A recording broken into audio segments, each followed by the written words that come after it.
हमने बैठ के सॉर्ट आउट कर। आपने जो इश्यूज रेज किए थे कई सारे पार्टी हाईकमान के सामने, वो इश्यूज से एड्रेस हो गए हैं? वो मैंने इनसे बात की है कि वो ये आप बार बार प्रश्न पूछते हैं। हम चाहते हैं कि तालमेल बनाने की बात जो मैंने कही थी कि संगठन में और सरकार में एक तालमेल होना चाहिए, जिसके लिए अभी आपको हुड्डा जी ने बताया कि हमने एक कोऑर्डिनेशन कमेटी बनाई है, उसमें सीनियर लोग होंगे और जो भी हम आपस में तालमेल बनाने का प्रयास करेंगे ताकि हम उन इश्यूज को एड्रेस करें। Are you happy with the committee and do you think your issues would be addressed after this? अभी तो वो कमेटी इन्होंने कहा ना कि हाईकमांड उसको अनाउंस करेगी। जब वो बन जाएगी कमेटी फिर देखा जाएगा, जो हमारे इश्यूज होंगे या कोई प्रॉब्लम्स होगी वो हम उनके सामने रेज करेंगे और उसको जल्दी सरकार ने सॉर्ट आउट करनी तो सरकार सॉर्ट आउट करेगी और अगर पार्टी ने उसमें फैसला लेना है तो पार्टी उस पर। क्या विक्रमादित्य जी ने जो रेजिग्नेशन दिया था उसका क्या? He has already withdrawn the resignation. He is working here. He will be attending the cabinet. Very young Matter man. ended yesterday only. Why are you putting today? Okay, thank you. We have to go to the flight. Okay.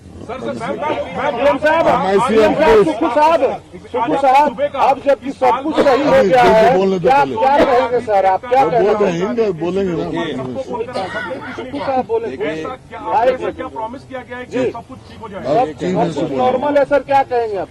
Rajya Sabha elections के बाद जो कि tie हुआ, जिसमें पर्ची जो खुली वो भारतीय जनता पार्टी के उम्मीदवार की खुली, उसके बाद अटकलें लगने लगी कि सरकार गिर रही है, सरकार जा रही है।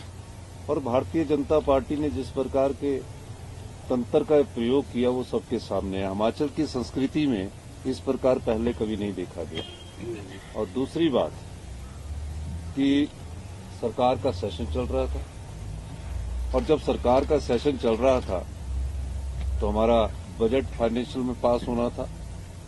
उस समय मेरे सामने एक न्यूज आई जिसका कि मैं खंडन खुद नहीं करना चाहता, मुझे पता भी नहीं था, मैं तो ऊपर अपने चैम्बर में बैठा हुआ था, कि मुख्यमंत्री जी ने इस्तीफा दे दिया।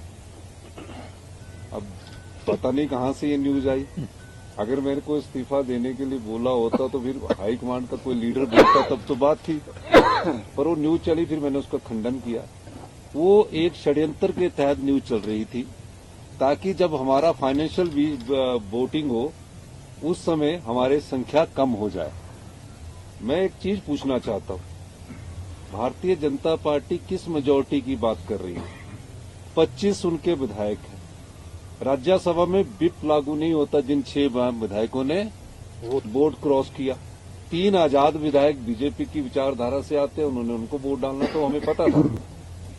और जब हमारी वोटिंग हुई, पूरा हल्ला किया उन्होंने।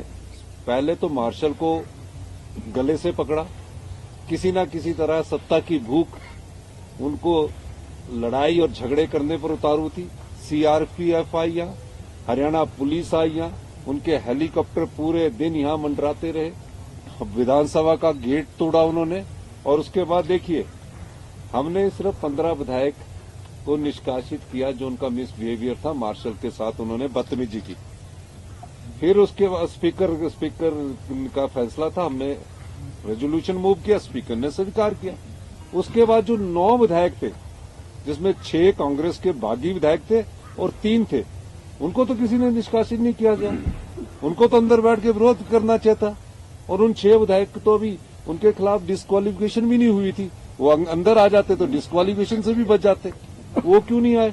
उनको डर था, क्योंकि वो चुरा कर विधायक लेकर अभी भी हरियाणा में ठहरे हुए। हिमाचल की जनता को ये विधायक नहीं फेस कर पाएंगे, ये मैं आज आपको कहना चाहता हूं। हमने ईमानदारी से सरकार चलाई है। हमने लोगों की समस्याओं का जब से निपटारा करना शुरू किया है, ये लोग किसी न किसी राजनीतिक षड्यंत्र से कांग्रेस की सरकार को गिराने का दायित्व कर रहे। मैं आज फिर भी कहता हूं, हम निश्चित तौर पर हमारी सरकार हिमाचल प्रदेश में, और 5 साल हम हिमाचल प्रदेश में हमारी सरकार चलेगी। आप लोगों की सरकार है, जनता की सरकार है ये, इसमें हम कोई दूसरी बात नहीं कहना चाहते। और मैं ये भारतीय जनता पार्टी के नेताओं को कहना चाहता हूं कि जिस प्रकार की ओछी राजनीति का परिचय वो दे रहे हैं, ना मेजोरिटी है ना वो कुछ है, वो सरकार गिराने की कोशिश कर रहे हैं, उस प्रकार का जनता जवाब देगी।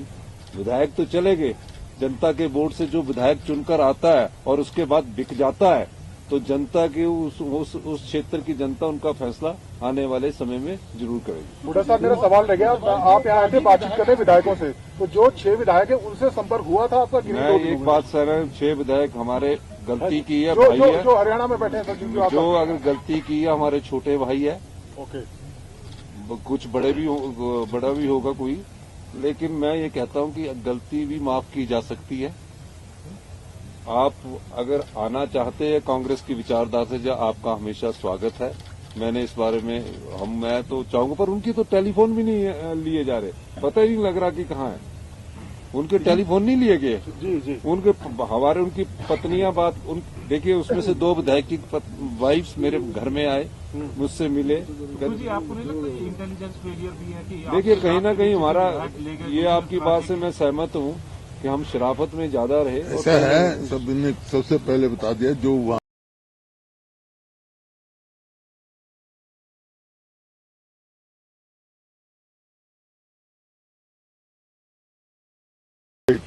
At the same time, discipline is very much important in the party. First, the priority of this party is discipline. Priority of this government is discipline. All will be with united. They will work unitedly with discipline. Thank you. गलती माफ की। नमस्कार, मैं हूं मानक गुप्ता। अगर आपको हमारा ये वीडियो पसंद आया हो तो इसे लाइक और शेयर जरूर करें, और हां, हमें सब्सक्राइब और फॉलो करना ना भूलें, ताकि आप देश और दुनिया की कोई खबर मिस ना करें। तो जुड़े रहिए हमारे साथ और देखते रहिए News 24।